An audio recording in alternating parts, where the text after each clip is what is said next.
Hi, hello everyone. Welcome back to NR English channel. What is the meaning of mutter? Yes, to speak in a quiet or low voice that is difficult to hear or understand. చాలా స్లోగా నెమ్మదిగా అవతల వాళ్ళకి అర్థం కాకుండా వినిపించుకోకుండా మాట్లాడతారు. So దాన్ని ఇంగ్లీష్లో మట్టర్ అని అంటాం.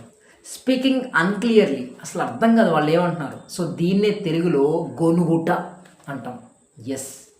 సో దీనికి కొన్ని సినానిమ్స్ ఉన్నాయి, అంటే సిమిలర్ మీనింగ్ వచ్చే కొన్ని వర్డ్స్ ఉన్నాయి.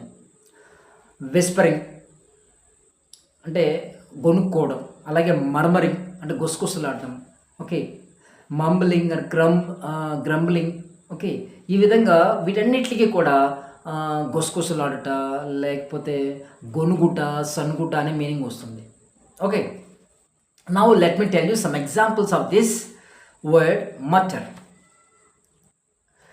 He angrily muttered something about his bad luck.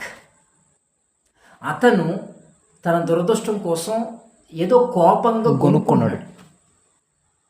Okay, తన దురదృష్టానికి అతను ఏదో కోపంగా గొనుక్కున్నాడు. She is muttering about something. ఆమె ఏదో గొనుక్కుంటుంది, దేనికోసం గొనుక్కుంటుంది. Why do you always mutter to yourself? మీరు ఎప్పుడు మీలో మీరు ఏదో ఒకటి గొనుక్కుంటూ ఉంటారు. ఎందుకు గొనుక్కుంటారు? కొంతమంది ఎప్పుడు ఏదో ఒకటి గొనుక్కుంటూనే ఉంటారు, సనుక్కుంటూనే ఉంటారు. Okay, I don't matar about anything. నేను దేనికోసం కూడా గొనుక్కోను. Okay, I hope you have understood this word meaning and its usage. If you like this short, please subscribe it, comment it, share it, give a like, and don't forget to click the bell icon. Thanks for watching.